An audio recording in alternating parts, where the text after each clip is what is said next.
Install new apps on your Roku in a few steps. First, from the home screen, press the left button on the remote to open the side menu. Scroll down and select Streaming Store and press OK on the remote. From here, you can find feature apps. To search by name for a specific app, scroll down and find the search option and press OK. Here, you can use the on-screen keyboard to search by name for an app. When you find the app, select it,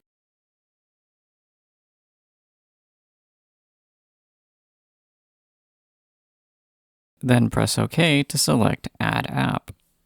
The app is now added to your Roku. Press the Home button to return home. The app will be at the very bottom of your apps list. To move it, first find it at the bottom of the list. Then, with the app highlighted, press the star key on your remote. Select Move App, then use the arrow keys on the remote to move the app to where you'd like it. Then press OK. If you found this video helpful, be sure to like this video. Thanks for watching. Until next time.